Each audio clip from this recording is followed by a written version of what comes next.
Elaine, thanks for doing Thank you this very much. Okay, well, thanks everybody for coming. I think I recognise most faces, almost all faces, but not quite all. So hopefully we'll get to introduce ourselves later on when we have a bit more conversation. I was originally going to do this seminar, I think it was about 6 months ago, wasn't it? And it was definitely part of a set that Barry and Yassine were keen to organise for CSWIR, which with a focus on quantitative methods and it's in social work research. So I warn you, it's a bit of a quantitative sort of paper. I'm looking around the room, anybody who's actually Christy, yeah, I'm worried now. Anybody who's a hardcore quantitative person will probably be able to catch me out fairly fast on some of it. So I may turn to you for advice or guidance. But what I wanted to talk about was a piece of work that I have kind of pretty much completed now. We're still writing up 2 or 3 papers that have come out of it. But it's a piece of work I did with colleagues in Cardiff University and also a colleague at Lancaster. Where's my little, I've lost the gizmo, here it is. Looking at, as it says on there, predictors and outcomes of social work for children and parents, and what panel or cohort studies, I'll explain what those are just in case anybody doesn't know already, what they can tell us.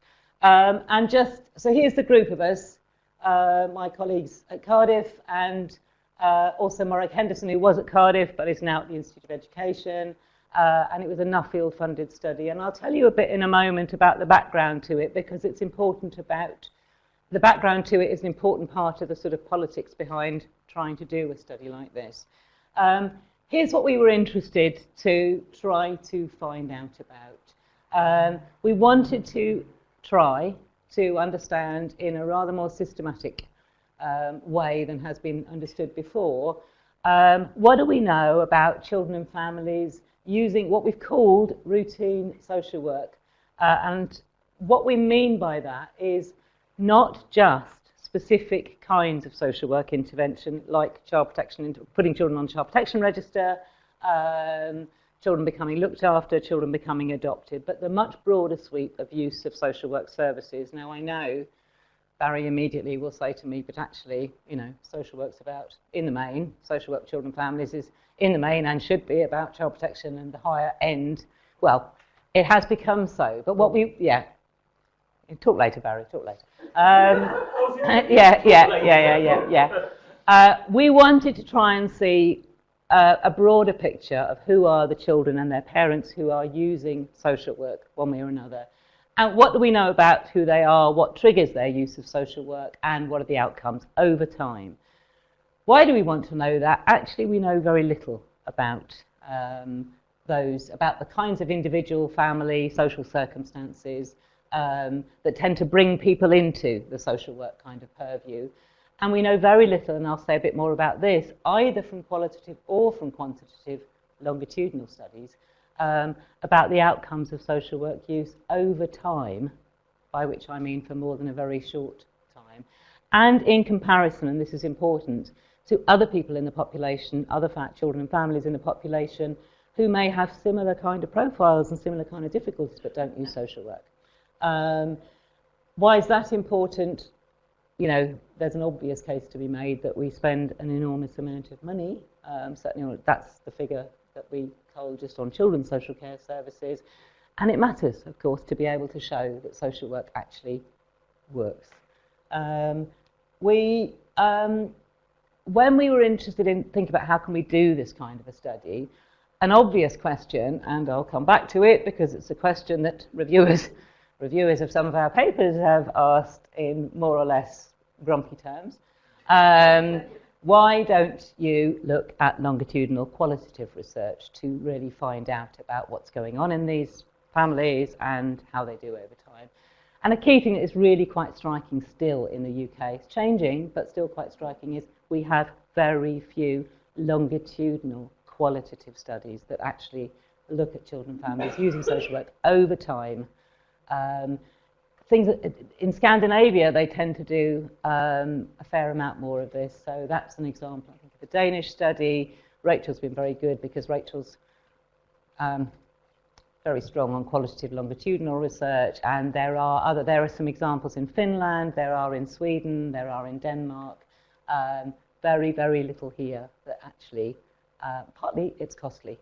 They're not only expensive, but actually, and I'll come back to this point, for social work studies, it's often very hard to keep social work families in samples that you expect or hope to continue over many years, because almost by definition, these often tend to be families that become more or less invisible at certain points, that are hard to keep hold of, that are more marginalized, etc. So people designing longitudinal studies don't tend to want to include social work participants, and I'll come back to that. Where we do have some longitudinal, either qualitative studies or studies that combine qualitative with quantitative approaches, those tend to be focused on specific kinds of social work intervention. So there's a really good McSherry and are there in Queen's Belfast, and they've done a really interesting piece of quite significant longitudinal research now and looked after children. And Nina Bihal at York and colleagues elsewhere, Bridget Daniel at Edinburgh and others, are doing some now on looked after children that is both qualitative and quantitative. I'll come back to that. Dominic's following it through. Yes, they're doing more of it. Yeah, it's already been going for quite a while, and they're doing another tranche of it. Those studies, though, tend not to be ones that compare children and families using social work with others who aren't. So they tend to be longitudinal studies of looking, say, at placement decisions. That's what Dominic and others are doing. How do decisions made about children's placement play out and influence their outcomes over time? But they're not comparing them with everybody else. Okay. Now, why don't we, if we are interested in finding out more about these children and families and how they compare with others, there are other routes we might go. Why don't we use administrative data? And believe me, this is what reviewers keep saying to us, even though I keep thinking I say something in the papers about why we don't. Or other kind of surveys of service users. Administrative data and census data, until recently, the UK was hopeless with actually having systematically recorded administrative, by social services administrative data about, for example, children in need and children in need of protection, etc. Much of it until about 10 years or so ago, I think, that children in need data started being recorded at an individual level. So you could look at what was happening to individual children and families over time. Before that, first of all, they were unsystematically recorded, and second of all, only at aggregate level. So you couldn't actually see anything more drilling down into them. Which means it's also very hard to link those administrative data to anything else about particular children and families, because we haven't got that individual level drill down. There also, and this is a point that Paul Bywaters, when, I don't know if any of you, some of you were here when he came and gave a really interesting seminar here earlier in the year, but as he was saying, our administrative data still kind of lack range and lack depth. So for example, even in Paul's work, where he's trying to find out more about the kind of socioeconomic circumstances about children and families, you're constantly having to use proxies to try to identify how deprived, for example, their circumstances are. Paul and colleagues have been using local neighbourhood data to try to get an indication of what families living in those neighbourhoods' lives are like. And our census data, unlike, say, in Sweden, doesn't contain any child welfare information. So we're a bit bereft still. It's getting better, but we've still been a bit bereft. Why don't we use case files? This would be qualitative, obviously. They've got enormous, their volume is enormous, so they can be, pretty hard to find your way through on any larger scale. They're obviously, very unstandardized, and the quality of the records in case files varies considerably. There are ethical challenges about the difficulty with anonymizing them. Doesn't mean they can't be, but they're challenging. The thing with case files, they tend to end when the case is closed. And if you want to follow up how these people are doing over time after the case is closed, you've got no information. And it's also quite hard to match children and families who have case files with others in the population out there who might have similar problems but don't have a case file because they're not being seen. So that's difficult. Other surveys of service users or carers that have been done for specific studies, we don't have what they have, for example, in the United States, C-SCORE it's called.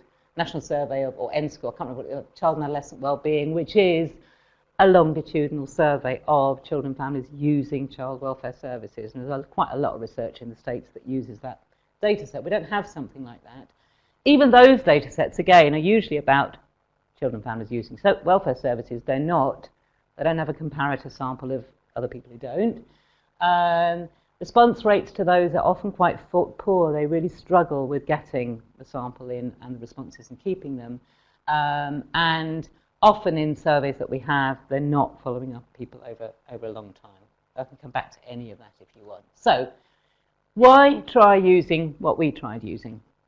To get this bigger picture is what we wanted of what is it that brings people into using social services or social work, and how do they do? What are cohort? I mean, I'm assuming most of you may be familiar with them, but cohort or panel surveys are existing. We already have several in the UK and elsewhere, of course. Longitudinal, prospective, so they work forward surveys which have large representative samples, mainly using standardized kind of and structured questions to explore lots of different areas of, in this case, children and families' lives. I say mainly because some of them do have some more open-ended qualitative kind of questions in them as well, and some have got subsets of some data where there were some interviews done to kind of flesh things out, not around children and families using social work, but some of them do that on some issues. And these cohort and panel studies, people know the distinction between a cohort and a panel. Okay. Basically, a panel survey is just a representative sample, a largish representative of the wider population they're intended to represent, sample of either households or families or children or whatever it is going forward over time. A cohort study is a panel study, but what defines that panel is that they are a cohort in the sense that some event happened to all of them at the same time.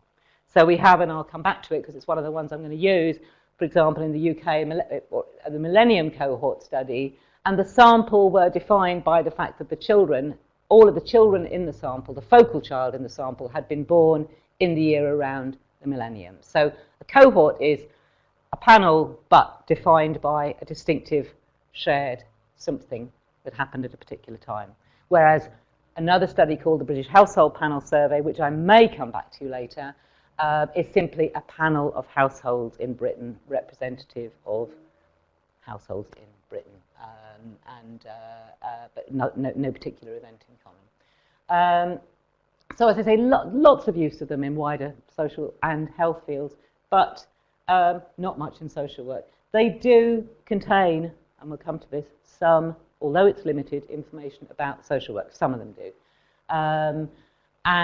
But we've used them very little, and there are some notable exceptions. Peter Sidebotham is one, Nina Bihal and colleagues are others, Julie Selwyn and colleagues, again, have used some of them. But again, for fairly specific look at child protection, adoption, looked after children outcomes. So that's what they are. Here's a bit of the background to why, in particular, we were trying to say, okay, let's see if we can find something useful to know from these studies. This is about the dearth of quantitative research, particularly quantitative research using those kinds of data sets in certainly UK social work and wider. So there are some examples of some studies that have taken a look at the research base we have in social work, all of them identifying that there's a dearth of quantitative research. The top one, Kreisberg and Marsh, they're American, Nicole Kreisberg and Jean Marsh, and they took a look at a range of different key social work papers, looked at the 100 most cited articles, and found 65% of ours in Europe are not empirical at all, a lower percentage in the US, but that surprised me because the sense I have of the US is actually that they do more empirical and quantitative research, but 42% of theirs weren't even empirical. 3% of European papers, number one, were about outcomes. 19% of US ones, that's lower than I thought as well. But anyway, that was theirs. Michael Shepherd, he's in the UK. He looked at those three: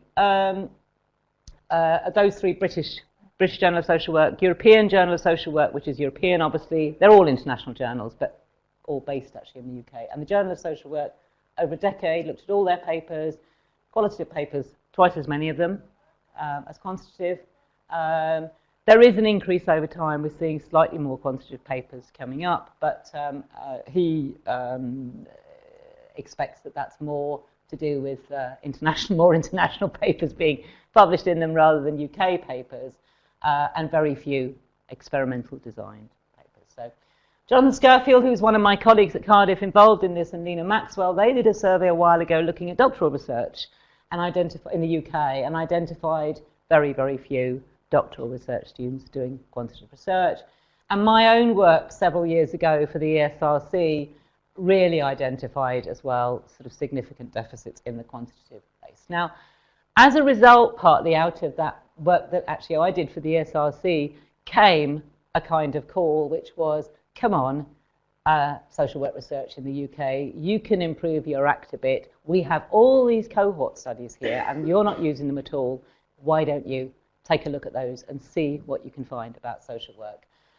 In particular, the person who was on my advisory group for the SRC project was at the time also the director of the Nuffield Foundation, and hey presto, we thought, okay, we'll go back to the Nuffield Foundation and say, would you like to fund us to have a go, really? So we did. What might these kind of studies then offer for looking at the research questions I identified before? Detailed comparable data. Detailed I put a question mark behind because it's a big question mark, and I will come back to that. They have incredibly little detail actually about social work intervention. A lot of detail about a lot else, but not much about the social work. And that's a significant challenge, which I will say more about. But they do have a lot of detailed data and comparable data on children and family circumstances. They follow individuals and households over time, and as I say, lots of other fields use them. We don't. And they do include some data, some of them, on social work, but we don't use them. And the people who design these surveys are, for reasons I mentioned before, not terribly keen to include social work.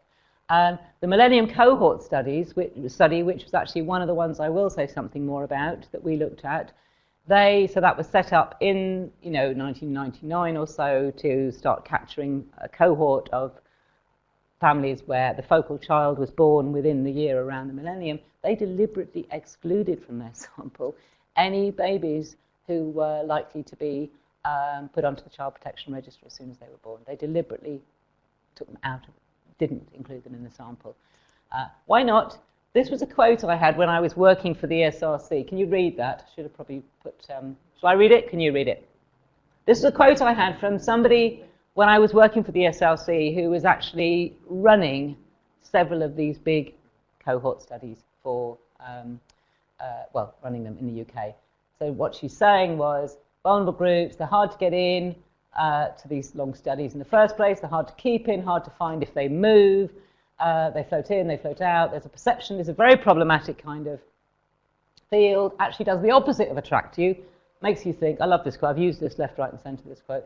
Really intricately difficult. How would we measure it? I don't understand it. Run away, run away, run away. Was actually what this was saying. Yeah. So, yeah. But what that means is that not only has social work not used these data sets, but they haven't fed into the framing of them. So the reasons we've got, and you'll see, such thin questions about social work compared with such detailed questions about how many times children brush their teeth every day, is because we haven't been at the table, and it's still hard to get in there. We've been trying, but each time these waves come around and they do consultations saying what questions would you like to have in there, they're still very reluctant. So that's what we're up against. But a third point that I want to make at the bottom is, and this is where we started from, was we said there is a distinctive potential in here, in these studies, at least for examining without recall bias, because they're prospective, so you haven't got people looking back and the bias of that, and they're over a much longer period than ever before looked at, enabling us to look at what predicts social work contact with children and families, and comparatively, what are their outcomes. So that's why we thought we'll give it a go. A lot of grey hairs later, I'm not sure that was a good idea, but anyway. These are Nina Maxwell and others, including Jonathan Scofield, who I work with, took a look in 2012 at which were the cohort studies, national cohort studies in the UK that covered social work at all. And they found that set. There are 7 of them. I've highlighted the top 4. The ones in black are the ones that we used for our analysis. We didn't use the bottom 3. We used the 4 that we used because basically the top 4 gave us sufficient numbers of families saying they use social work at all for us to be able to do anything quantitative with. The others were just not, it wasn't reliable enough, the numbers weren't big enough. The attrition rate, the rate of people dropping out, was too high, so you couldn't follow people very far over time. So those 4 are the ones that we use, and I'm actually going to, in the main, talk about, just because of time, our findings from 2 of them, just to show you what we discovered. And those 2 were the longitudinal study, LSIP, of young people in England, and the MCS Millennium Cohort Study. Okay, this is just to give you an idea, can you all see this, of what they actually ask about social work. So the MCS Millennium Cohort Study started in 1999, as I mentioned, almost 19,000 children recruited at birth, yep. And there have been 5 waves to actually they're now doing a 6th. These kids are now obviously in their mid to later teens now. And all they ask about social work is one question: has the parent or carer, which almost invariably is the mother in this case of this sample, sought or received, not a very helpful question there, because you don't know whether they've actually asked for it or actually got it. Help or advice, we don't know which of those it is. Honestly, I know. From a social worker, reason why not asked, yeah? But they asked that of the carer when the child was aged 3 or 5. They haven't asked it since, and they've refused to ask it when we've asked them to carry on asking it, or even something better, yeah? That's that one. LSIP started in 2004 till 10. It's actually going on in some shape or form now, but not quite the same. Similar, slightly smaller sample size, but this is of teenagers. They were teenagers when recruited at that point. And they're asking about, specifically there, social work intervention to do with that child or young person's behaviour. So we know it's about that. Has that brought them into contact with social services? There's also a difference. They talk about social services. Millennium Cohort Studies talks about social work. But they ask of that at 3 different waves. That database also includes some information about children's entry into care, and it is linked to the National Pupil Database, which tells us about education attainment at age 16. The other 2, British Household Panel Survey, again, 1991 it started, still going on, although it's called something else now. Smaller sample, but still substantial. Annual waves, and that asks whether the parent or carer has made use of social work or welfare officer. They do distinguish between the social worker and welfare officer, whatever that is. Reason not asked, etc.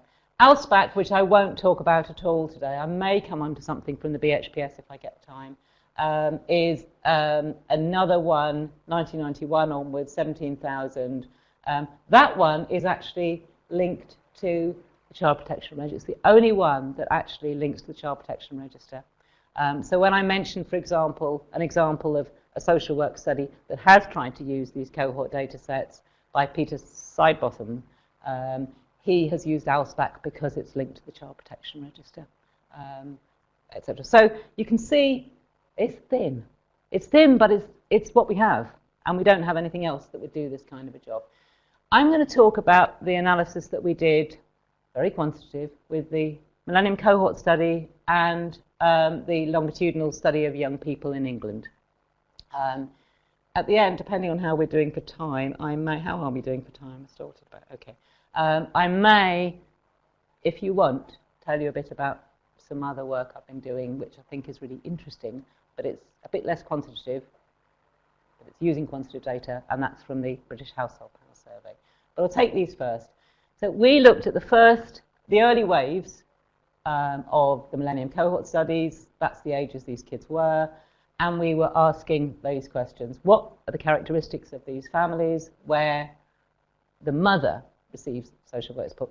Now this is the mother says she receives, we don't know whether she's receiving it because of her own difficulties, or we're making the assumption these have all got young children. It may be the case that some of the difficulties that are being experienced are having to do with parenting or young children. It may not be. We actually, can't tell. What are the factors or the events that seem to increase or decrease the likelihood of receiving social work support? And is it associated with any reduction in, these were the outcome measures for this study, in children's behavioural and emotional problems, which were measured by the Millennium Cohort Study. They used Robert Goodman's Strengths and Difficulties Questionnaire, standardised questionnaire.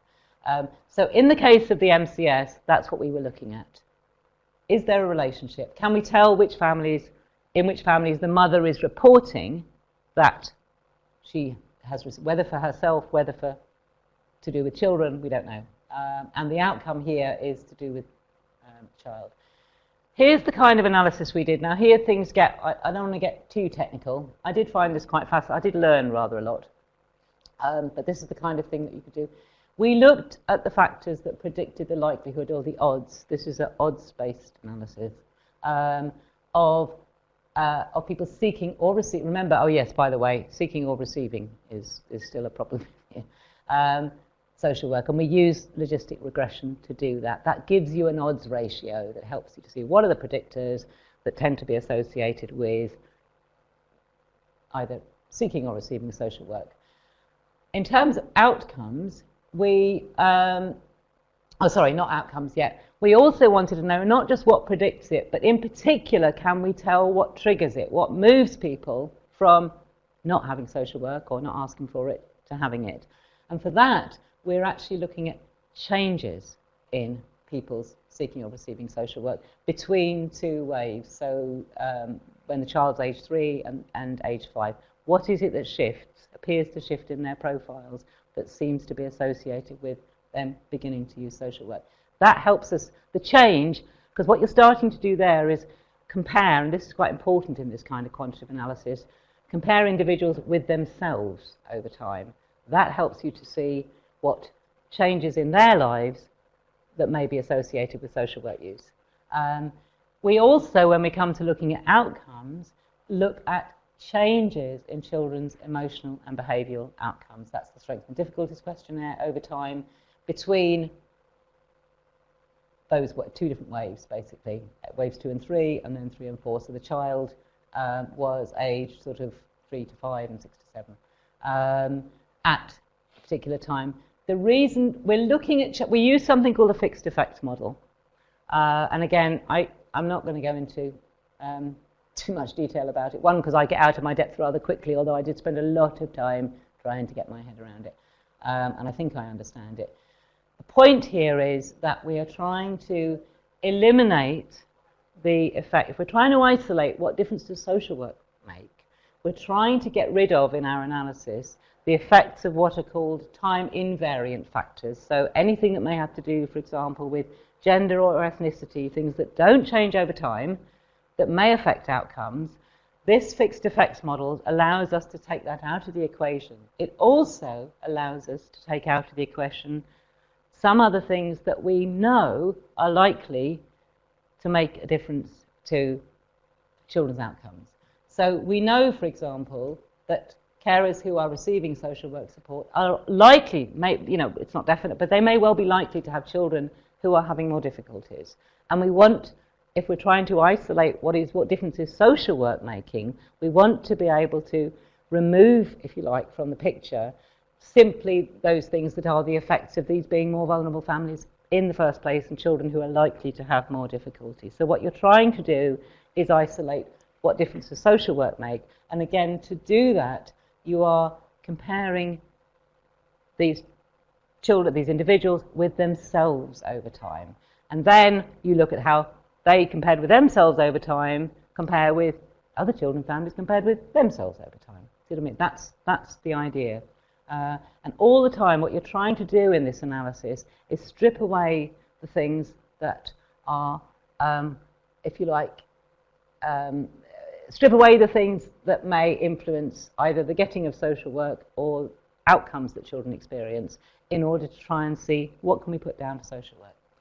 All right, and we found, I won't bother going into we were looking at those who got social work in wave 2 or wave 3, child's aged 9 months or 3, and basically what you're seeing is very low percentage of the overall sample at either of those waves had social work support, received all sorts of social work support in the last year.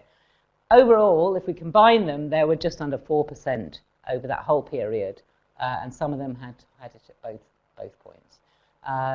So very low percentage, but enough within these quite large numbers to give us something that we can work with. And this is what we found when we were looking at what predicts, what makes it more likely that the main carer will have sought or received social work support.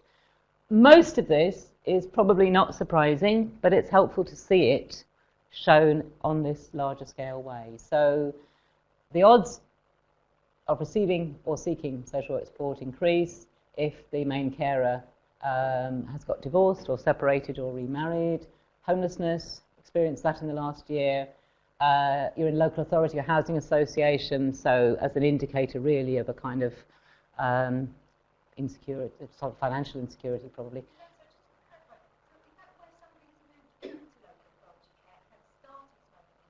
No, but they are in that situation in the last year. Yeah. So they've had an experience of homelessness in the last year. They've in the last year been, so not moved into it. I'll come on to that actually in a minute. But these are the kind of overall predictors rather than necessarily what's changed in the last year.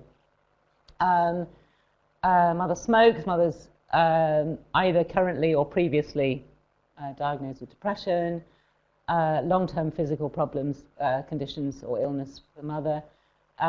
This young child is male. Higher incidence of mothers seeking or receiving social work when the young child is male. We'll see it goes the opposite way later for teenagers. Or the mothers from black or other non-Asian minority ethnic group. The odds of social work, God knows why, but decrease, or getting social work or asking, when the mother's in employment, we understand that. Or when the mother drinks alcohol every day, so that's obviously a good thing. Yeah. I mean, yeah. Is that true? That's what came out. I mean, yeah. Yeah. There we go. So we all know. Yeah. And treat all the others. Yeah. This, though, when I said that we then tried to look at actually what triggers it, so what's changed between one point and another that seems to trigger social work use, these were the cases where there was a change from not using it to using it, had within the last year, the main carer had become separated or divorced, had been made homeless, or, well, the child is male, that can't have changed, actually. I don't know why that's in there. I'll have to check that out. You can't have become male in the last year, really, can you? So that. A very small number. No. Obviously, and I doubt. So let's take that. I'm not quite sure how that's crept in. No, this is the MCS child is the focal child. There are other children in many of these families, of course, but this is. So I'm not actually sure why that's in there. Okay, here's the key outcomes issue, though. Is social work support sought or received by the mother associated with any reduction, as we would hope to see, in the child's image? We do know, by the way, from plenty of other research, Reader and Duncan and others, that there is an association between difficulties that a primary carer is experiencing and emotional and behavioural difficulties that their children experience. So it's not completely far-fetched to say we might expect to see some relationship between a parent needing and using support and a child's outcomes being influenced as well. Okay, nothing. We don't see any relationship at all between social work support and changes in the child's emotional or behavioural, not at all. We do see in the main that basically children who've had some sort of adversity at one time period tend over time to improve, basically. So their emotional difficulties and behavioural difficulties end up, those who've experienced adversities tend to show an improvement or a change more than other children who haven't in particular experienced that.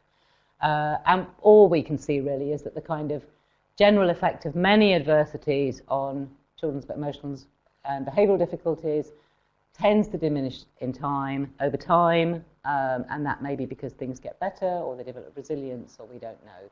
So those things along the side are just where we can see that those factors are associated. Where a child's got a long-standing illness or disability, we did see improvement in their emotional behaviour over time, related either, we don't know, things getting better, them developing resilience, goodness knows what, and the rest as well, including even children in poverty. We saw improvement over time, but no association at all with social work.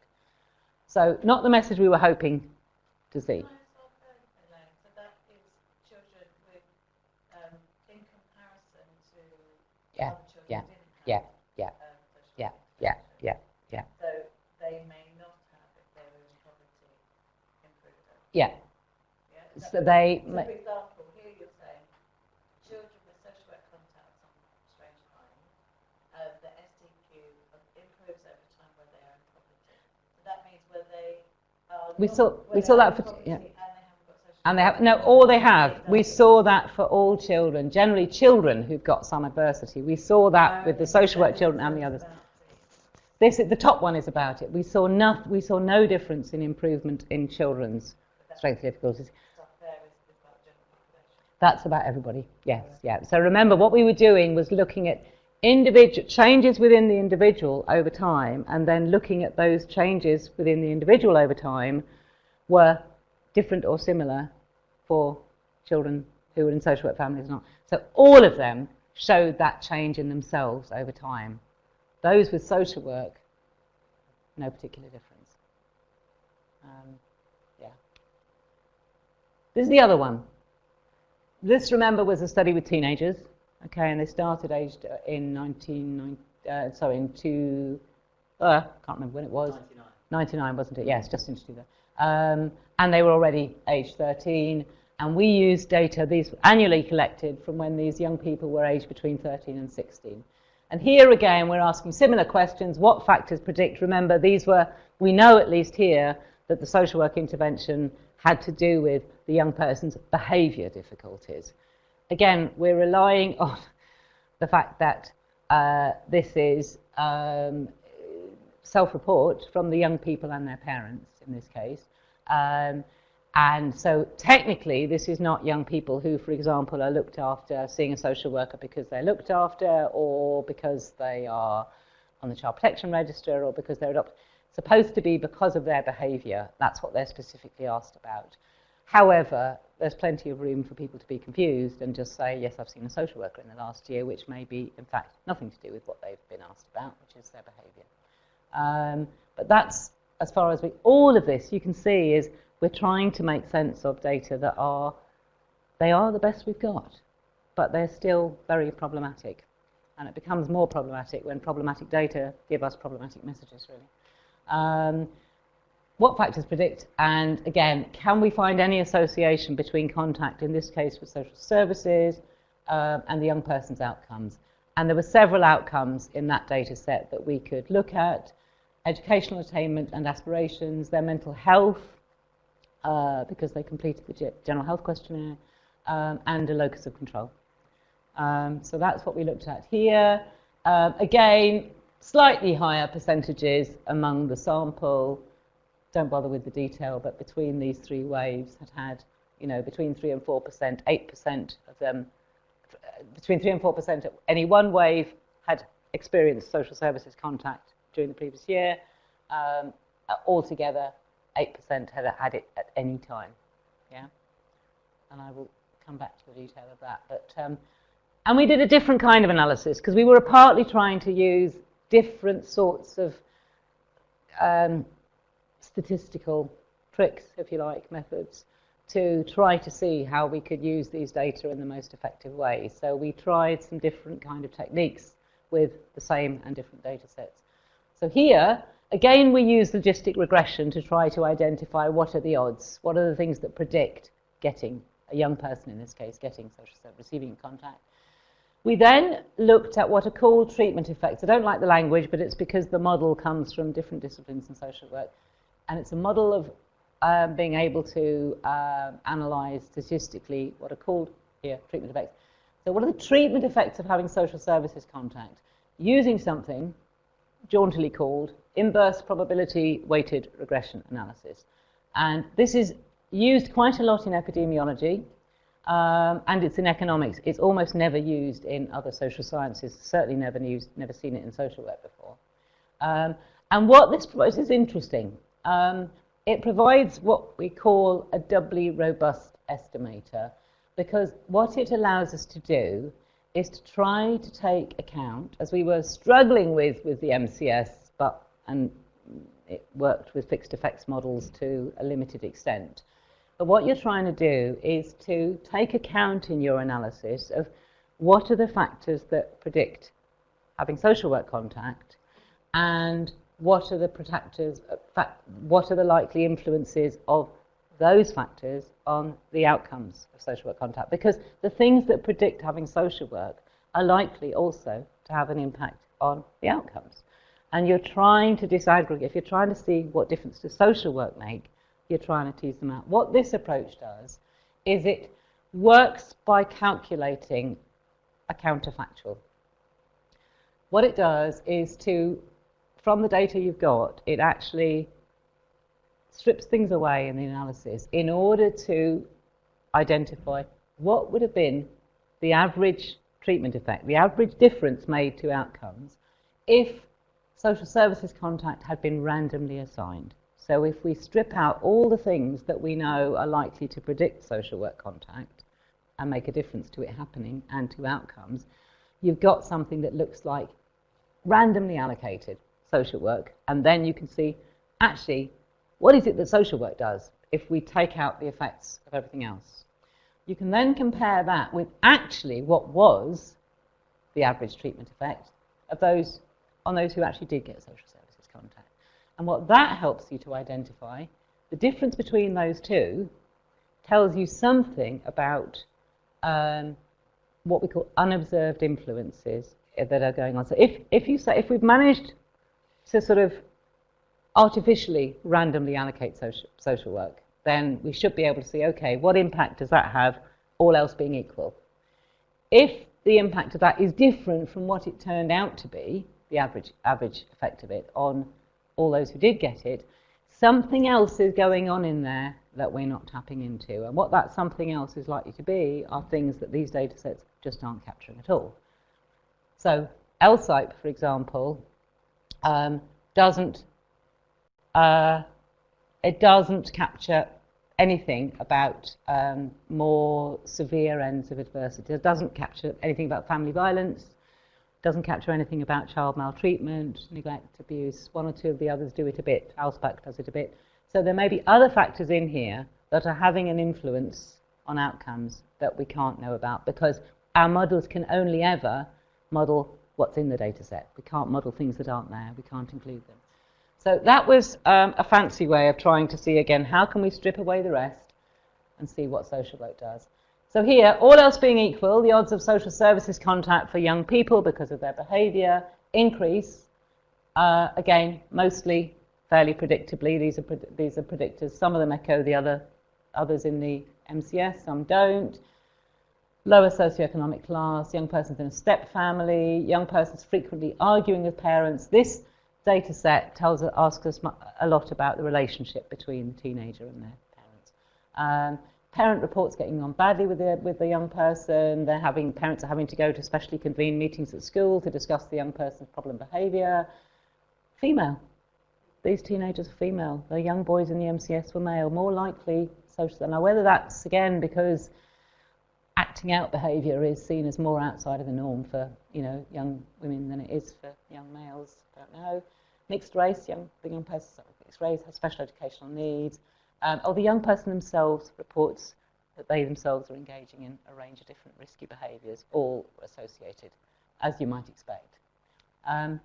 Does social work make any difference, or social services contact make any difference? Compared with similar others who appear to have similar difficulties but didn't get social work, those who got social services intervention did worse educationally. I know, it's not, I know. This is why it's politically rather difficult. So they appear to do worse in their GCSEs. It's not methodologically rubbish, but the data are problematic. Yeah. And so they've got basically lower odds of reaching benchmark GCSE scores, 5 GCSEs, A to C, etc., and average GCSE scores lower altogether. No difference, not better or worse, in terms of the odds of their aspiring to go to university, but they tend, those with social work, as opposed to those with similar difficulties but no social work, tend to say that they are not confident if they do apply that they will actually get accepted. No differences associated with social services contact in terms of their mental health outcomes, and a slightly increased those with social work sense that they feel that key things in their life are outside of their own control. Not good, okay? And remember, this was quite high profile, and Nuffield and the ESRC were quite keen to back it and to say we need to use these data sets and have a good, and we have spent a lot of time trying, and this is interesting, and I'll come back to it as a problem at the end. This is as robust as you could get it. Oh, hang on, it's as robust as you could get it, but the data, you've seen the data, they are very problematic. I've summarised the findings from the other two, BHPS and LSPAC. Basically, don't bother with the predictors, sort of similar, etc. But the outcomes, again, similar story, outcomes either not better or worse with social work. Yeah, I'm speeding up a little bit because I want to come to, this is key. Oh, I should have probably put that in black rather than white. This is absolutely key, and in everything we've published about this, we have been banging on about this very heavily. Because clearly these are potentially inflammatory findings that can be taken in all sorts of directions that we don't want them to be taken, and that makes research impact a bit of a double-edged sword. And the chief social workers are very keen to jump on this very quickly when they heard about it. So we've got small social work services samples, only 2 or 4% in each, 2 to 4% in each wave, and a high attrition rate.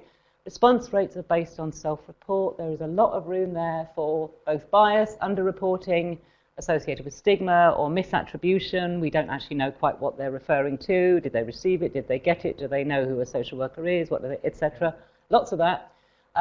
We know nothing, and this is key, we know nothing about the reason, apart from young person's behaviour in the case of LSIT. We know nothing about the reason for social work or social work services contact.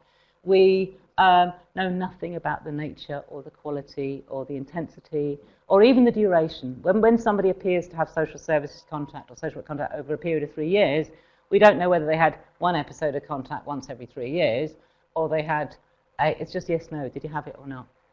So we're struggling here. Intensity and duration, and there's very limited coverage of severe adversities. There's a bit of it in the MCS and LSPAC.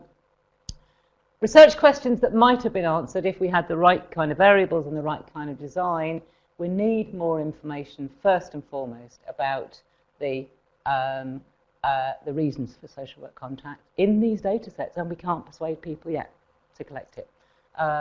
The reasons, what does it have to do with? The nature of the contact, what shape did it take, what format did it take, what's involved, what did it involve, how often did it have, all of those things. We don't have it and we can't get it at the moment.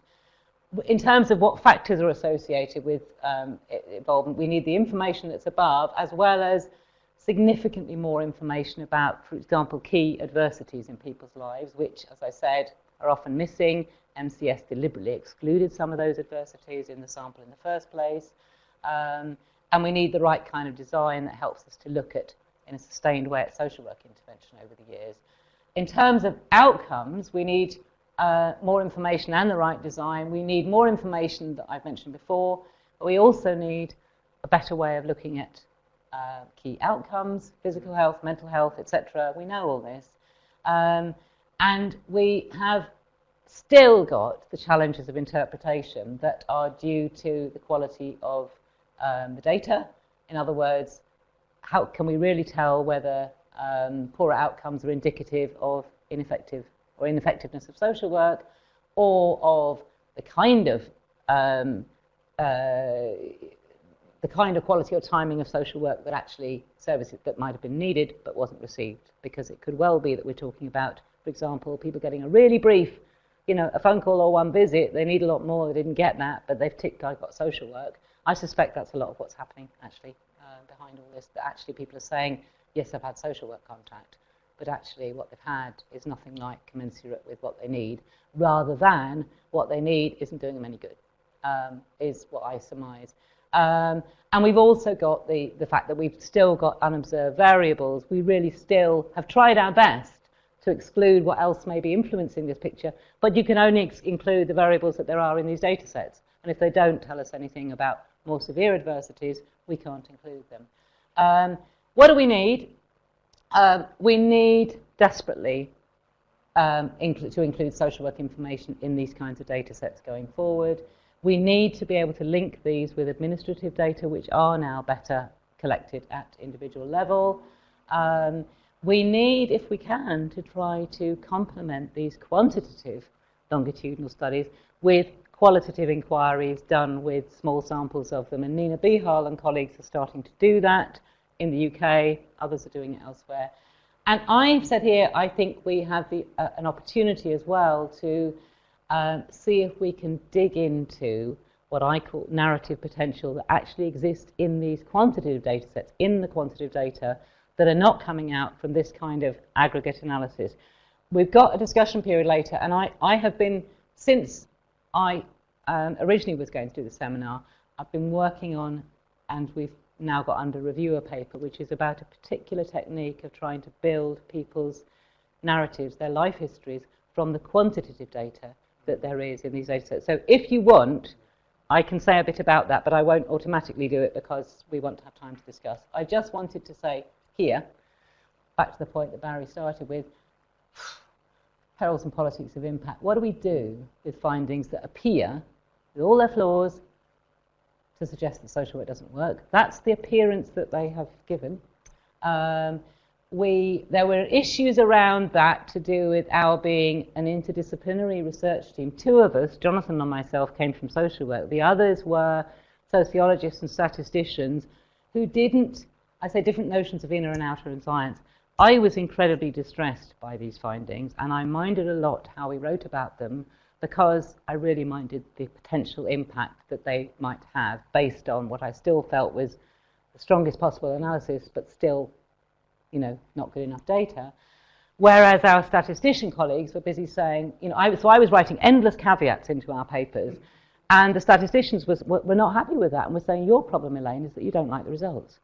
And you're trying to sort of undermine them. To get things published, the publication bias works in the direction of what can we say that we've got confidence about. If you say too much that is too cautious, then you don't get published. But if you want to actually issue all the caveats, so there was a real issue around our disciplinary,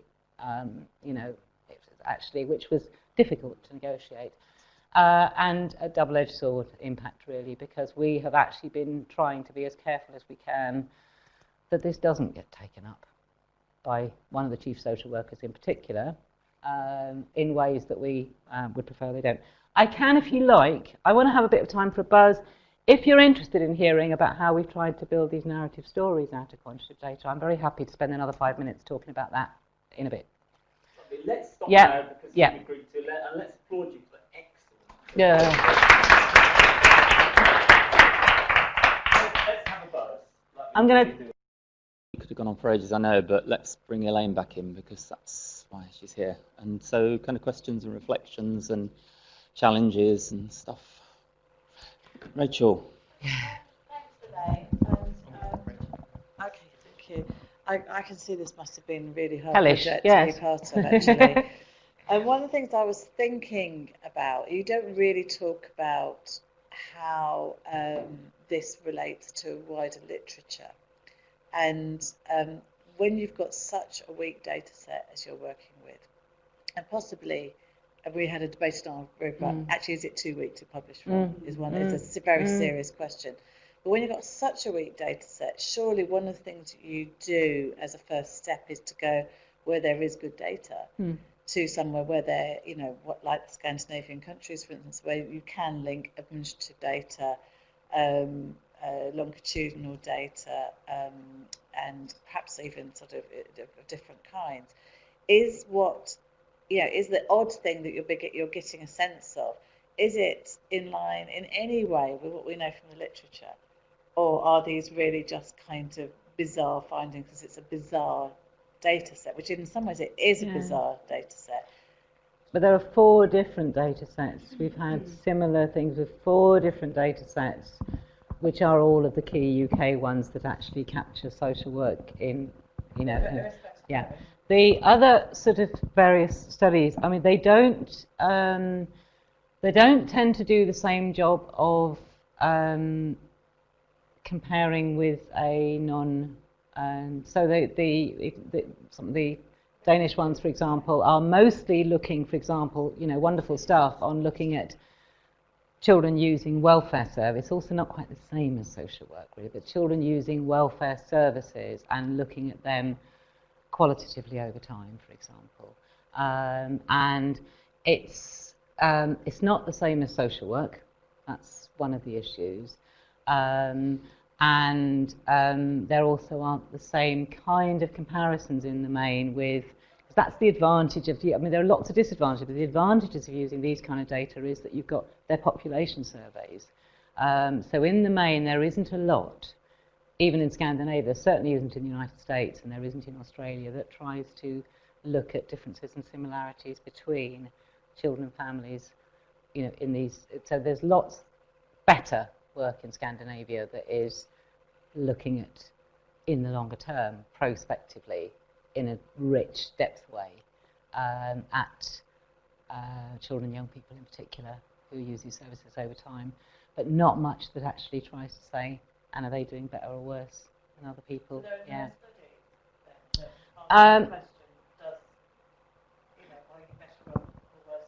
Yeah, we haven't found them. I mean, there are other studies related, like in criminology. There are there's 1 or 2 wonderful ones that are looking at young people, young men who committed crime. So using administrative data longitudinally with lots of qualitative stuff alongside, and trying to see whether those who have various different interventions to help persuade them away from criminal behaviour do well. And some of them have been, young men in the first place, and some of them are now 70 years old now. It's there is some wonderful stuff that actually shows the effectiveness of particularly very programmatic interventions. Part of the problem is that, there is some work, in what we've published, obviously we've located it much more in terms of what we find in the literature in relation to specific kinds of interventions, because we do see stuff about outcomes of child protection over time, of child protection interventions over time, outcomes of children's placement in care, obviously over time, adoption over time. They're not straightforward, are they, the findings of those at all, because, as soon as you get into it, there is an enormous amount of nuance about how those trajectories take shape. This is partly deliberately a kind of look, which, as far as we can see, we're not seeing any comparators elsewhere, that is much more, it's much cruder in a way, but it is actually saying,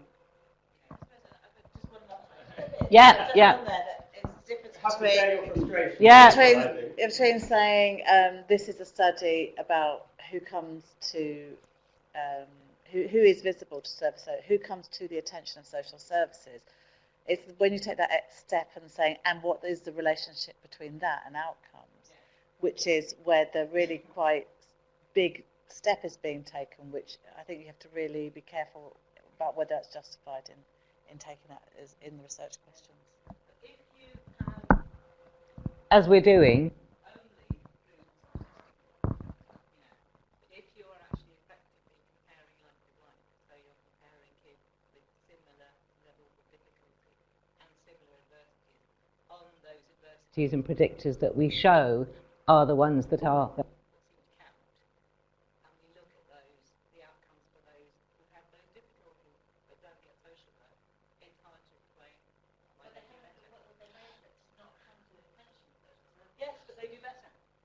All right. point. Why do they do better? Yeah. Let's, we're go to that table next. We've got them in the sample. We're comparing those who get social work with those who don't. So it's not just they haven't come to the attention. That's the whole point. Here we can see them because it's a population survey. So we are comparing those who get social work with those who don't get social work. That's the issue. That's really the issue. We are seeing, whereas with the other comparator sort of studies that you're talking about, they don't tend to allow that comparison because they're not population surveys. They're longitudinal studies of children using welfare services. Yeah, hi, that's absolutely fascinating and obviously quite alarming in equal measures. But for me, one of the key things is, what do you mean by don't get support? Don't get social work or do get social work? And I don't think there's any way of knowing what that means. There was a conversation here about, was that just a phone call? So I think you said yourself, was it, what does that mean? So I think the danger of saying it does or doesn't have an impact is already in the mix there. But also, picking up Rachel's point and put it rather more elegantly than I have, but at what point would you say I wouldn't start from here with that data, because it's not designed to do the job you've asked it to do, it seems to me, and that's not in any way to say we shouldn't have those kinds of questions and studies, but we haven't got it. And maybe it's more helpful perhaps to us professionally and academically to say what this shows is we're signally lacking in adequate material to work with, so we can't actually answer that question on the basis of the information we've got. Yes, that was the reason for organising the seminar. Yeah.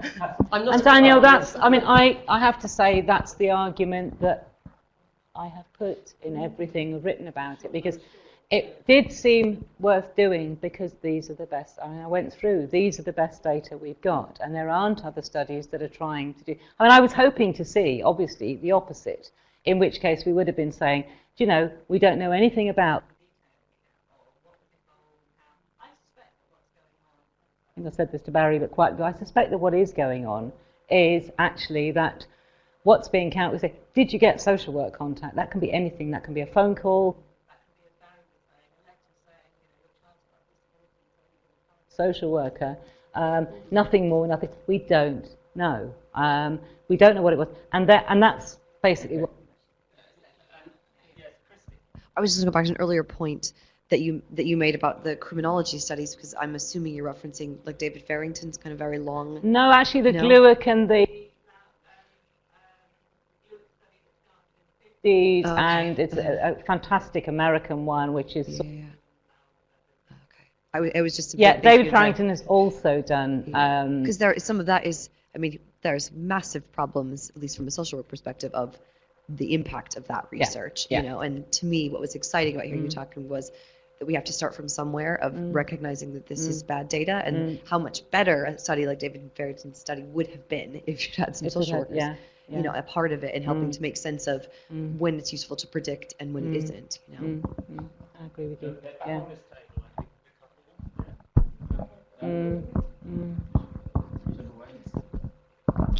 And I know a number of conversations with Elaine on the wages stressed conversations about making sense of it, and we were talking about that really, I suppose, at this table, thinking, and this might be my misunderstanding because it is complicated, isn't it? But about how, although we can think about some of these predictors, it doesn't say to us, well, this family, a child has been sexually abused, therefore there's a referral. This family, there's been domestic violence, therefore there's a referral. So with those kinds of families which are subject to some kind of social work involvement, we'd expect the degree of difficulties of that family to be much, much higher in a way that can't be picked up by the data and the way it's collected. Therefore, it's not meaningful data, and therefore it's problematic. So coming back to your point, Danielle, I suppose there was at what point do we say, well, the data can't meaningfully answer that question? And then what happens to us, if we take it away from that into what happens to us as a researcher, we're working on something like this, and we come to the point that I guess you've been at a number of times, which is, how do I step back from this? How can I ensure we don't generate very dangerous impact from this? How can we step back from our own data? Can we step back and diss our own data, I suppose? Well, your analysis of the data. Main things we've been saying is, we thought we would give this, and we were very strongly encouraged to give this a go. These data sets do ask about social work. Why don't you look and see what they have to tell us? And what we've primarily said, you know, what they have to tell us is counterintuitive in terms of the best we can do with data.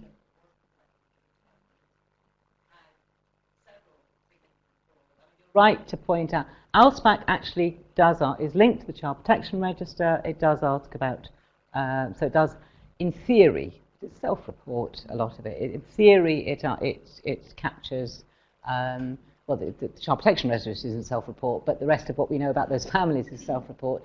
But actually, the numbers, we've used ALSPAC, I haven't talked about it here, to try to bring that into the analysis to see what difference the those kind of severe end of adversity that you know, that child maltreatment or neglect would be about. The numbers are so tiny and those out, so actually we couldn't do it because by the time that, you know, for all the reasons we'd expect, they're not wanting to be, you know, they're in the picture. So we do know that, I mean, I think it is unlikely that in all the cases that we were seeing, all of them were you know, something like, you know, child abuse was going on and it wasn't being captured. But it certainly is, I think there's some of that going on. I think more of what's going on is Danielle's point about what on earth does it mean to say I've got some social work, because actually we, you know, ISIS, but these were mainly periods where we know thresholds were changing, the nature of the service was changing, the kind of possibility of you know, receiving kind of support when you were having parenting difficulties, but it wasn't kind of higher orders. So probably people are talking about something that was really quite thin and quite minimal and nothing like.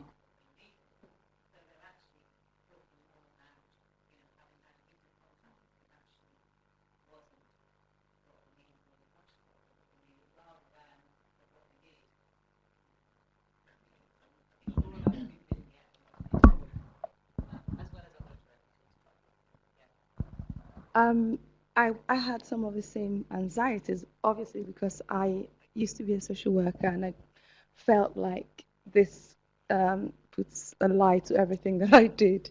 But I am also going to take a different path in that I want to see if I accept the data and say the data is legitimate. There's something that I've seen there that I like or that I'm tuning into. And that's the point about young people, the teenagers, that was it cohort, that panel or cohort of the teenagers. And the fact that, like you were saying, it's probably not high order child protection issues or extremely low, because now they've come to social work attention.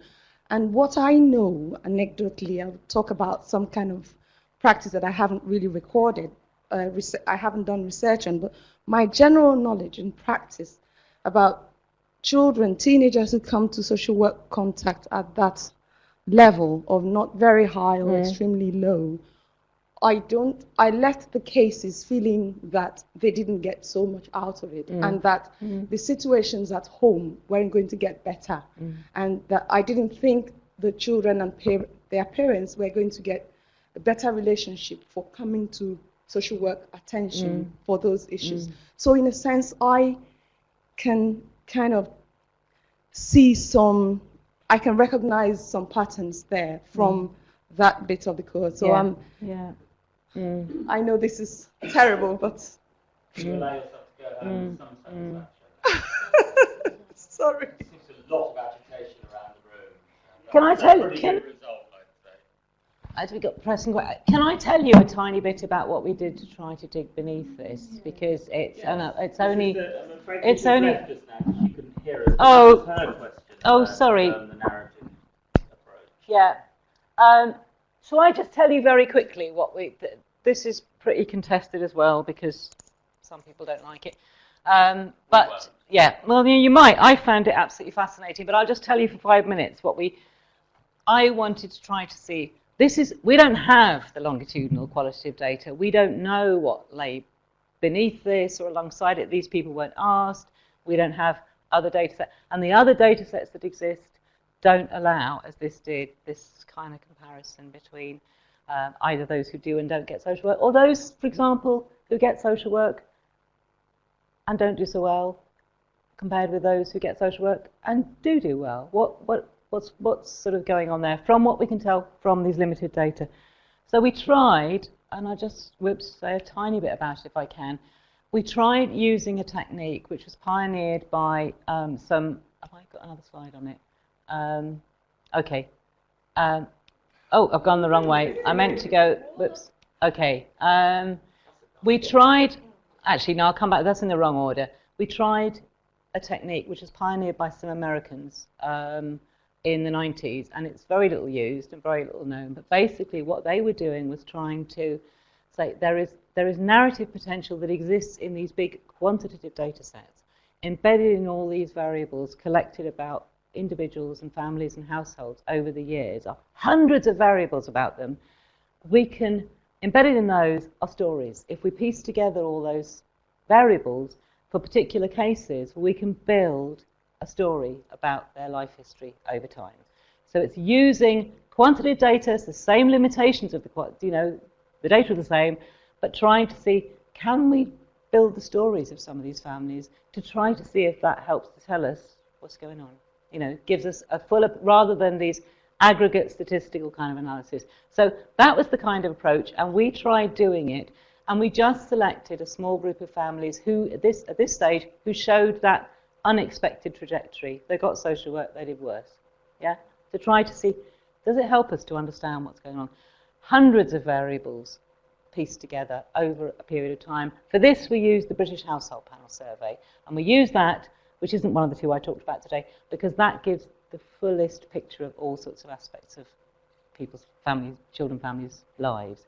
And that says the kind of how we selected the variables. We use pseudonyms, and I need to go backwards because I've got it in the wrong order. This is just one of the families, okay? So white, UK-born, parents, 3 kids. Daniel, the oldest, is boy. They all participated in the British Household Panel Survey from the start till over a sort of 7 or 8 year period, longer actually. Daniel also completed his own questionnaire once he was a teenager, and they used social work during, oops, I didn't mean 1996 to 1996, I meant 1990, 3 to 6, it's in the middle, yeah. Okay, just to give you a sense of what we saw by building their story. Okay, I don't know if you can read it. What we did see, they did experience adversities of the sort that our multivariate analysis told us were happening on average in the aggregate. So, but what we could see very differently when we built their stories was how those adversities actually intersected with each other, compounded each other, led to one another, had cumulative effects over time. So we had Anne and Jim had chronic physical illness and disability. She spent a year in hospital in 1994. That led to intermittent and then permanent unemployment, financial insecurity, reliance on benefits, intensive caring responsibilities between this couple who were both not well, and further impact on their mental health status, both of them, on their social lives and their access to social support. All of that you can start to see when you build their story. Those adversities and their impacts, interestingly, they ebbed and flowed. They didn't follow this predictable path. They didn't just, get worse or get better. So Anne's health turned downwards dramatically sort of in 1994, and that precipitated a long-term exit from employment. But actually, before that, she had significant depression and anxiety the year before. Her mental health improved a bit over time. Welfare benefits, probably with the help of a social worker, improved their finances. But then they dipped again later on in 97. Remember, social work's finished then. They stopped getting social work in 96. Jim's health also got worse, and they had this intensive period of mutual care. So there's nothing straightforward in here. There appears to be a relationship between the parents and the children's kind of adversities and their impacts, but again, it's just not straightforward. Complexity, diversity, etc. So their teenage son, Daniel, argued increasingly with his parents, not surprising, he's a teenager. They found him difficult to manage, he's dissatisfied at times with his family, friendship, school, himself, all of that you might expect from a teenager. But he also described himself as unhappy all the way through, continually losing sleep through worry, several days or nights a month. Friendships precarious, no friends visited his home. Other troubles developed cumulatively, not following the pattern that his parents did, but just cumulatively started staying out late. He was unhappy with school, he was truanting, he was fighting, he was vandalising. His own report of his behaviour, that is. We know much less about his sister, Sarah. We only know about her through her parents' eyes, and she too, they said, was quite unhappy quite often, but throughout she's easy to manage, she's got few arguments, she's always content with school, with her friends, with herself, life in general. Why? Again, we don't know why either she's more resilient or they have a different relationship. Goodness knows what it is, but what this kind of analysis does is expose at least the complexity and the differences. Daniel also contrasted with another child in another family we looked at in the same way, in a lot of detail, similar adversities for the parents. That child, Jack, was absolutely happy, self-confident, well, same age, same issues, well-balanced, etc., got on well with his parents all the way through. What we could see was partly a very inexact fit between when this Cox family were actually getting social work and when they appeared to need it. That was the first thing. And we also saw that their outcomes followed a very non-linear trajectory. It wasn't just the case that there were difficulties, then they got social work, and then the outcomes were worse. Actually, things ebbed and flowed. They were certainly still in difficulty when the social worker finished. We don't know why. Pessimistically, obviously, it's possible. Social work might have failed to reduce their vulnerability, might even have reinforced it, who knows. Other explanations are possible as well, including this mismatch, for example, which I suspect is going on in the kind of social work they got and when they got it, etc. That's a very quick, I think that method is fascinating doing it, because what you see is the kind of complexity that then begins to tally with the sorts of things that we actually see in qualitative studies. What we really need is longitudinal studies that do the qualitative and the quantitative alongside each other. Clearly, we obviously do. We just don't have it. So this is what we are trying. Seeing this, that just took me thinking, single case studies. Yeah. I went completely the other end Yeah. What's fascinating when you try to publish this is that you really do fall between. We get the quantitative people saying, what's the point of single case studies? What's the point of showing these families' profile? They tell nothing because they're not representative. You've got to, and then, of course, with the quantitative ones, it's kind of, what's the point of doing this with such weak data? But behind that, I think, I can allow myself, Yeah. Is this thing about unit of analysis, isn't it? That we do have to decide what is. Yeah. You have to be able to define it sufficiently to measure it, Mm. and we're not doing that. Not from this, no. Even this doesn't do that. Not last. We still can't do it because we haven't got the data, yeah. But you wouldn't allow that. The thing about the social work profession is that if we had this conversation about medicine now, and a medic sat here now and said, oh, well, there's a debate about that, people would say, no, I'm sorry. We want you to tell us what you do. When you're a medic, you say you do. What do you do, and why are you different from that medic and that medic? We would want that. But and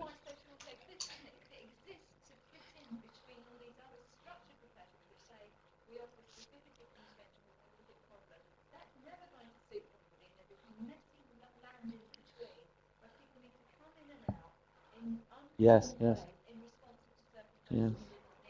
And we have to defend our profession in a difficult political, economic situation with arguments a bit like that, which we love. We love those arguments. But politically, they're not helpful for the development of the profession at all.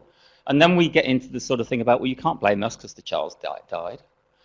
So you're sort of thinking, well, how can you mount a political argument for a profession where you can't define what it is such that you can measure it?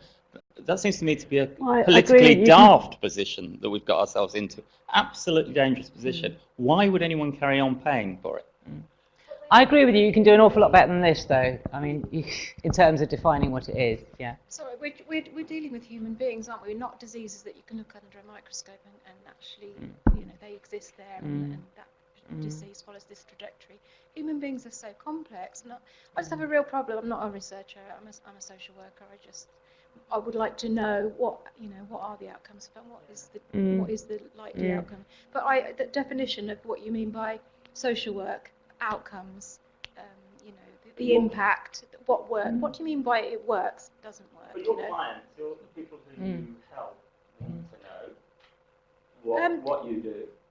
Yeah, they want us to. They've got a right to know that. Well, and also, the definition of asked for, requested services, I'm sorry, but there's very few people who request services. The vast majority are referred because there's a problem, there's a concern about their children.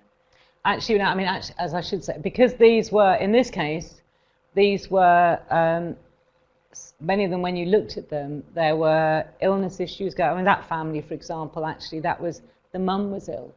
So and I suspect it was very much requested and wanted. She was needing support both for herself and for her children because she was unwell. So in a case like that, it looked very much as though they were. So I think we can't necessarily assume this was mainly involuntary. Then we have to have a clearer definition of what social work is. Yeah. Because my social work is not that a disabled child is automatically a child in need and comes under a different mandate from the children that we deal with in a family support team where we're dealing with child protection.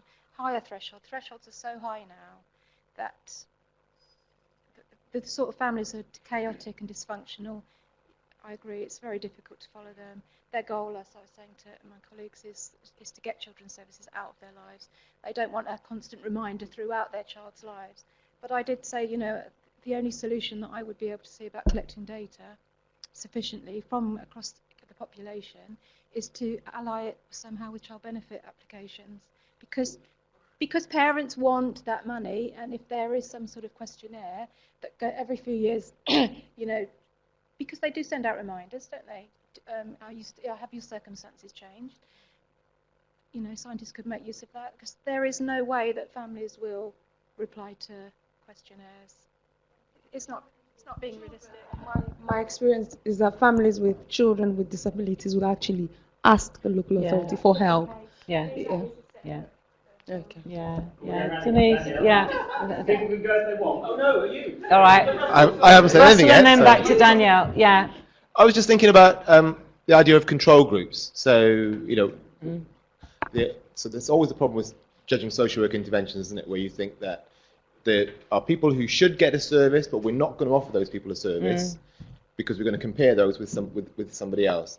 So I was thinking, and trying to think about this more positively, where social work is being introduced in cultures where there hasn't been social work before, that may be a way to do some large-scale studies there to look at effectiveness, because social work is starting from a new place and being introduced for the first time. But just to say, I think if you had a few better questions in studies like this about social work, they would be so much better, because they do allow you to have the control group built in effectively, because it's just that they completely under-ask about something that is right. The Millennium Cohort Study, whose kids are now 16 years old, in the last two waves, so when they were 13, 14 and now sort of 16, we tried really hard. There's all sorts of questions that they're now asking about these young people and risk, and they would not ask any social work questions. They just, wouldn't do it. It's really, unless you ask better questions, because I agree that we worked with the best we had, and we've tried to understand as best we can what that has to tell us. But you can see how thin the data are, and there are all the reasons that you are raising, and so have I done, about what are problems with it. That's the best we've got, and the answer to that is we need better, and we need much better linkage with administrative data.